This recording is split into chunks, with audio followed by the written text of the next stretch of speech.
بسم اللہ الرحمن الرحیم۔ السلام علیکم۔ سیدہ سارہ کون تھیں؟ ناظرین گرامی، حضرت سارہ علیہ السلام حضرت ابراہیم علیہ السلام کی بیوی تھیں۔ آپ وہ عظیم المرتبت مومنہ خاتون ہیں جنہوں نے اپنے خاوند کے شانہ بشانہ جد و جہد کی اور ان کے پہلو بپہلو دعوت میدان کی مشکلات کو خندہ پیشانی سے برداشت کیا، اور انہوں نے اپنے سرتاج کے ساتھ سفر ہجرت اختیار کیا اور پوری زندگی ان کی بہترین معاون بنی رہیں۔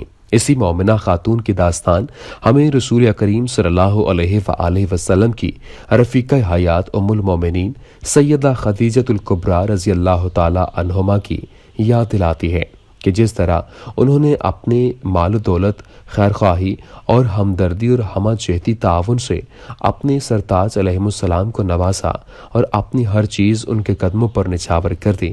ناظرین گرامی، سیدہ سارہ نے دعوت و ارشاد کی راہ میں اپنے سرتاج کے ہمراہ ہر طرح کی تکلیف کو برداشت کیا اور مسلسل جد و جہد کرتی رہیں۔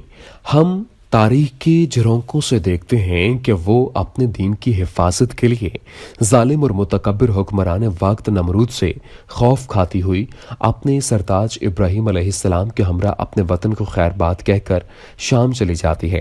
پھر جب شام میں خطرہ محسوس ہوا تو وہاں سے حضرت ابراہیم علیہ السلام کے ساتھ ہجرت کر کے مصر چلے گئیں۔ پھر جب حضرت ابراہیم علیہ السلام نے اپنی رفیقہ حیات کے ہمراہ سرزمین مصر میں قدم رکھا تو بادشاہ کے جاسوسوں نے شاہ مصر کو اطلاع دی کہ مصر میں نوآورد اس شخص کے ہمراہ ایک نہایت ہی حسین و جمیل خاتون ہے۔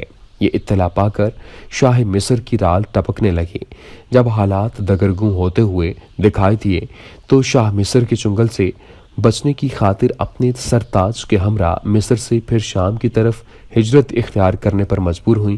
اس طرح پے در پے ایک ملک سے دوسرے ملک کی طرف سفر درپیش رہا۔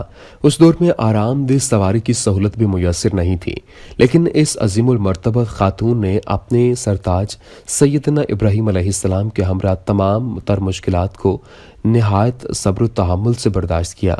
کبھی کسی مرحلے پر حرف شکایت اپنی زبان پر نہ لائیں۔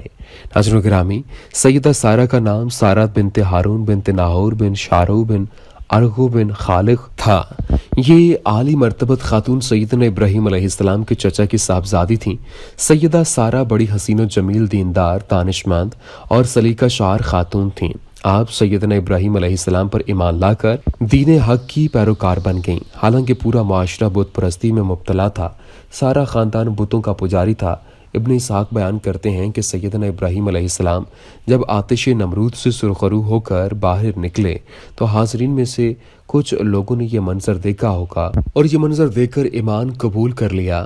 قتادہ بیان کرتے ہیں کہ جب سیدنا ابراہیم علیہ السلام نے صرف اللہ تعالیٰ کی خوشنودی کی خاطر اپنے وطن کو چھوڑا تو سیدہ سارہ بے اولاد تھیں اور وہ بوڑھی بھی ہو چکی تھیں۔ اس سفر کے دوران اللہ تعالیٰ نے یہ برکت عطا کی کہ سیدہ سارہ کے ہاں اسحاق علیہ السلام پیدا ہوئے۔ پھر نسل در نسل انبیاء علیہ السلام پیدا ہوئے جن پر آسمانی صحیفے اور کتابیں نازل ہوئیں۔ یہ اولاد ابراہیم علیہ السلام پر اللہ تعالیٰ کا بہت بڑا انعام تھا، اس کا کرم تھا جو انہیں اللہ تعالیٰ کی خوشنودی حاصل کرنے کے لیے ہجرت اختیار کرنے کی بنا پر میسر آئی۔ ناظرین، جب سیدنا ابراہیم علیہ السلام اور ان کی بیوی سیدہ سارہ مصر پہنچے تو انہیں ایک نئی آزمائش کا سامنا کرنا پڑا۔ سیدہ سارہ بڑی حسین و جمیل خاتون تھیں اور اپنے خاوند کی ہمدرد اور اطاعت گزار بھی تھیں۔ کسی جاسوس نے فرعون کو اطلاع دی کہ مصر میں ایک اجنبی وارد ہوا ہے۔ حضرت ابراہیم علیہ السلام کو دربار میں بلایا اور دریافت کیا کہ تمہارے ساتھ خاتون کون ہے؟ ابراہیم علیہ السلام نے فرمایا کہ یہ میری بہن ہے۔ فرعون نے کہا اسے میرے دربار میں لایا جائے۔ ابراہیم علیہ السلام نے اپنی بیوی سیدہ سارہ کو بتایا کہ مجھے آج شاہ مصر نے اپنے دربار میں بلا کر تیرے بارے میں پوچھا تو میں نے اسے بتایا کہ تو میری بہن ہے، چونکہ دینی لحاظ سے ہم دونوں کے مابین اخوت کا رشتہ ہے، کیونکہ اگر میں یہ کہہ دیتا کہ تو میری بیوی ہے تو مجھے اندیشہ تھا کہ وہ ظالم مجھے قتل کرانے کے در پہ ہو جاتا، لہٰذا اگر وہ تجھ سے پوچھے تو تم بھی یہی جواب دینا۔ ناظرین، سیدہ سارہ جب جابر و ظالم بادشاہ کے دربار میں پہنچیں تو وہ انہیں دیکھتے ہی دم بخود ہو گیا۔ اس نے حکمرانی کے نشے میں سیدہ سارہ کو ہاتھ لگانے کی کوشش کی تو اس کا ہاتھ یکدم شل ہو گیا۔ اس نے جب یہ صورتحال دیکھی تو ہڑبڑا کر کہنے لگا، اللہ سے دعا کیجئے کہ وہ میری غلطی معاف کر دے، میں یہ حرکت پھر نہیں کروں گا۔ سیدہ سارہ نے دعا فرمائی تو بادشاہ کے ہاتھ میں دوبارہ توانائی اور حرکت لوٹ آئی، لیکن اس نے پھر یہی حرکت کی تو ہاتھ دوبارہ ویسا ہی بن گیا۔ بادشاہ نے پھر دعا کی التجا کی، سیدہ سارہ نے پھر دعا کی تو ہاتھ صحیح سلامت ہو گیا۔ بادشاہ نے جب تیسری مرتبہ وہی حرکت کی تو اس کا انجام پھر وہی ہوا، تو اس نے جھنجھلا کر اپنے دربار سے کہا، یہ کوئی عورت ہے یا جنات کے خاندان سے کوئی میرے دربار میں لے آؤ، اسے عزت و اکرام سے لے جاؤ، اس کی خدمت گزاری کریں گے، ہاجرہ کو بھی اس کے ساتھ کر دیں گے۔ اور لہٰذا سیدہ سارہ نے واپس آ کر ابراہیم علیہ السلام کو دربار میں پیش آنے والے صورتحال سے آگاہ کیا اور سیدہ ہاجرہ کو سیدنا ابراہیم علیہ السلام کے حوالہ عقد میں دے کر ان کے خدمت کے لیے وقف کر دیا۔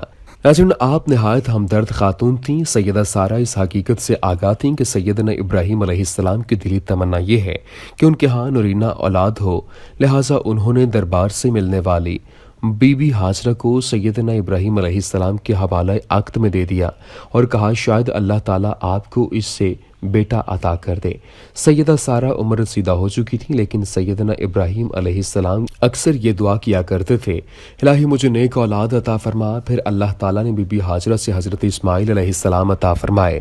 جب سیدہ ہاجرہ کے ہاں بیٹا پیدا ہوا تو سیدہ سارہ کو اپنے بے اولاد ہونے کا بڑا غم لاحق ہوا۔ ناظرین، اسی دوران اللہ تعالیٰ کی جانب سے فرشتے حضرت ابراہیم علیہ السلام کے ہاں مہمان بن کر آئے، جنہوں نے آپ کو سیدہ سارہ سے بیٹے کی خوشخبری سنائی۔ جیسا کہ قرآن کریم کی سورہ ہود میں ارشاد ہوتا ہے، بلا شبہ ہمارے رسول فرشتے ابراہیم کے پاس خوشخبری لے کر آئے تو انہوں نے سلام کیا اور آپ نے بھی سلام کیا۔ تھوڑی ہی دیر گزری تھی کہ آپ ایک بھنا ہوا بچڑا لائے۔ پھر جب دیکھا کہ ان کے ہاتھ کھانے کی طرف نہیں بڑھتے تو انہیں اجنبی جانا اور ان سے خوف محسوس کیا۔ انہوں نے کہا کہ دریاسنا ہم قوم لوط کی طرف بھیجے گئے ہیں، اور ابراہیم کی بیوی پاس کھڑی تھی تو وہ ہنس دی۔ ہم نے اسے اسحاق کی خوشخبری دی اور اسحاق کے بعد یعقوب کی بھی۔ اس نے کہا، ہائے ہائے، کیا میں بچہ جنوں گی جبکہ میں بوڑھی ہوں اور میرا یہ خاوند بھی بوڑھا ہے؟ یہ تو بڑی عجیب بات ہوگی۔ انہوں نے کہا، کیا تو اللہ کے حکم سے تعجب کرتی ہے؟ اے اہل بیت، تم پر اللہ کی رحمت اور برکتیں ہوں، بلا شبہ وہ قابل تعریف اور بڑی شان والا ہے۔ ناظرین، جب سیدہ سارہ نے بیٹے کی بشارت سنی تو انہوں نے تعجب سے اپنے چہرے پر ہاتھ مارا، اور یہ عورتوں کی عادت ہوتی ہے کہ وہ حیرانی کے وقت اپنے چہرے پر ہاتھ مارتی ہیں۔ انہوں نے کہا کہ بڑے تعجب کی بات سن رہی ہوں، یہ بھلا کیسے ہو سکتا ہے جبکہ میں بوڑھی ہوں، میرا خاوند بھی بوڑھا ہے، تو بھلا اس عمر میں مجھے بیٹا کیسے ہوگا؟ اس پر فرشتوں نے کہا کہ اللہ حکیم و علیم ہے، اس کے لیے کوئی کام مشکل نہیں، وہ اپنی مخلوق کی مصلحتوں کو خوب اچھی طرح جانتا ہے، لہٰذا اللہ کے حکم سے انہیں اس بڑھاپے میں اولاد حضرت اسحاق علیہ السلام کی صورت میں عطا کی گئی ہوگی، اور پھر بھی انبیاء علیہم السلام کا ایک سلسلہ آپ کی نسل سے چلا۔ دعا ہے، اے رب کریم مولا، ہمیں سیدھے راستے پر چلنے کی توفیق عطا فرما، ان کے راستے پر جن پر اپنی تو رحمتیں نازل فرماتا ہے، نہ کہ ان کے راستے پر جس پر تیرا غضب ہے۔ آمین یا رب العالمین۔